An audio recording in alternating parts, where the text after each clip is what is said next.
ఏంటమ్మా పిలిచారు?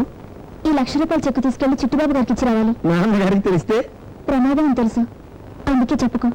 ఈ హెల్ప్ చేసి పెడితే నీ పేరు చెప్పి ఫ్యామిలీ చేసుకుంటాను. చేసుకోండి అమ్మా, నేను ఎలాగూ చేసుకోలేకపోతున్నాను. మిమ్మల్ని చూసేనా సంతోషిస్తాను. రే పుల్లారావు, కదంబా గారు మీకు గొప్ప శుభవార్త. శుభవార్త ఏమిటి సార్ అది? మన కన్నాంబరే సూర్య పండుగడికి ఇచ్చి పెళ్లి చేసి సెకండ్ లైఫ్ ప్రసాదించేస్తున్నాం. కన్నమ్మకి మళ్ళీ పెళ్ళ? ఏమిటి అన్యాయం?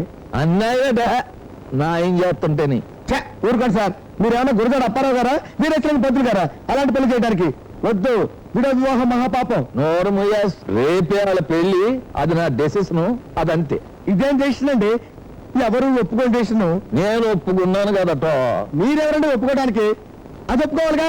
నేను ఒప్పించాను కదా. మీరు ఒప్పించినా అది ఒప్పుకోదు, అది ఒప్పుకున్నా నేను ఒప్పుకోను. చెస్, నువ్వెవరుగా ఒప్పుకోవడానికి? బాబు, అంతగా చేయాలనుకుంటే దాన్ని నాకు ఇచ్చి పెళ్లి చేయండి.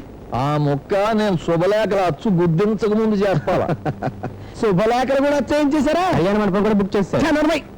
నువ్వు ఈ పెళ్లి చేసుకోవడం నేను చచ్చి ఒప్పుకోను. ఆడుదాన్ని పెళ్లి చేసుకుంటే మయా నీకెందుకు అంతమంట? నా పెళ్ళాన్ని చేసుకుంటానంటే నా కాకపోతే ఇంకెవరికంటే మంట? నీ పెళ్ళవా? అవునయ్య గారు, మమ్మల్ని క్షమించండి. నితిన్ తూకే ఉద్యోగం ఇస్తానన్నారని ఒక జీతంతో ఇల్లు గడవక బతుకు తెరువు కోసం ఇలాంటి పని చేయాల్సి వచ్చింది. నీ శాతి నిజం చెప్పించడానికే ఈ నాటకం ఆడాను. విన్నావమ్మా?